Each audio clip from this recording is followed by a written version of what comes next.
ہر دم اربوں خربوں درود السلام نبی پاک اور ان کی آل پر، محرم کے اعمال اور ان کی فضیلت۔ بسم اللہ الرحمن الرحیم۔ السلام علیکم۔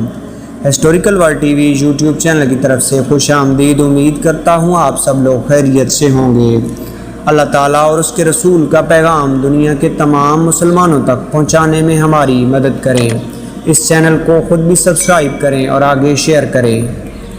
محرم کی پہلی رات کا عمل بعض بزرگان دین سے منقول ہے کہ جو شخص محرم کی پہلی رات کو 4 رکعت اس طرح پڑھے کہ ہر رکعت میں سورۃ فاتحہ کے بعد 3 مرتبہ سورۃ الاخلاص پڑھے تو اسے ہر رکعت کے بدلے 40,000 سال کی عبادت کا ثواب ملے گا۔ معزز خواتین و حضرات، جو شخص 10 محرم الحرام کو 1000 بار سورۃ الاخلاص کا وظیفہ کرتا ہے، اللہ تعالیٰ اس پر خصوصی نظر و رحمت فرماتے ہیں اور اس کا نام صدیقین میں درج ہو جاتا ہے۔ عاشورہ کے روز 70 بار پڑھے حسبنا اللہ و نعم الوکیل، نعم المولا و نعم النصیر، حق تعالیٰ اس کو بخش دیں گے اور اولیاء اللہ و مشائخ و کبار کے زمرے میں اس کا نام درج فرمائیں گے۔ معزز خواتین و حضرات، یوم عاشورہ کے مسنون اعمال۔ حضرت عبداللہ بن عباس رضی اللہ تعالیٰ عنہ سے روایت ہے کہ رسول اکرم صلی اللہ علیہ وسلم مکہ سے ہجرت فرما کر مدینہ تشریف لائے تو آپ صلی اللہ علیہ وسلم نے یہود کو یوم عاشورہ 10 محرم کا روزہ رکھتے دیکھا۔ آپ صلی اللہ علیہ وسلم نے ان سے دریافت کیا، تمہاری مذہبی روایات میں یہ کیا خاص دن ہے اور اس کی کیا خصوصیت و اہمیت ہے کہ تم اس روز روزہ رکھتے ہو؟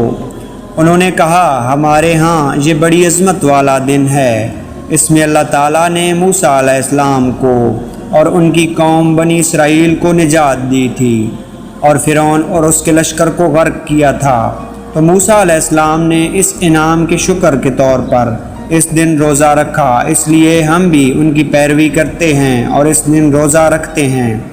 رسول اکرم صلی اللہ علیہ وآلہ وسلم نے فرمایا، اللہ کے پیغمبر موسیٰ علیہ السلام سے ہمارا تعلق تم سے زیادہ ہے اور ہم اس کے زیادہ حقدار ہیں۔ پھر رسول اللہ صلی اللہ علیہ وآلہ وسلم نے خود بھی عاشورہ کا روزہ رکھا اور امت کو بھی اس دن روزہ رکھنے کا حکم دیا۔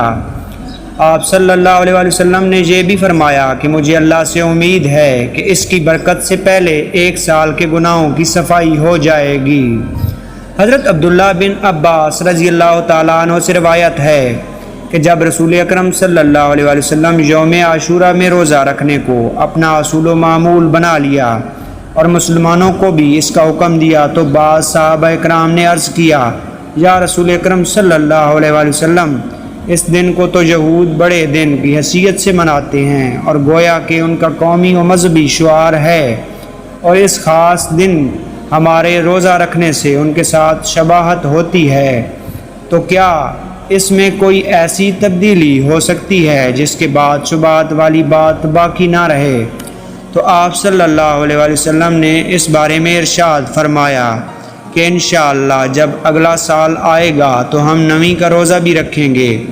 عبداللہ بن عباس رضی اللہ تعالیٰ عنہ فرماتے ہیں کہ اگلے سال کے ماہ محرم آنے سے پہلے ہی آپ صلی اللہ علیہ وسلم کا وصال ہو گیا۔ غیروں کی شباہت سے اعتراض کریں، اس لیے علماء نے لکھا ہے کہ 10 محرم کے روزے کے ساتھ 1 دن کا روزہ بھی ملا دیا جائے، چاہے تو 9 کا اور چاہے تو 11 محرم کو ملا دیں، تاکہ یہود کے ساتھ شباہت لازم نہ آئے۔ اس سے معلوم ہوا کہ جب عبادت میں نبی کریم صلی اللہ علیہ وسلم کو یہود سے مشابہت تھی اور ان کی نکالی پسند نہیں تھی، اس طرح رہن سہن کے طور پر بھی آپ صلی اللہ علیہ وسلم کو یہود کی نکالی پسند نہیں ہے۔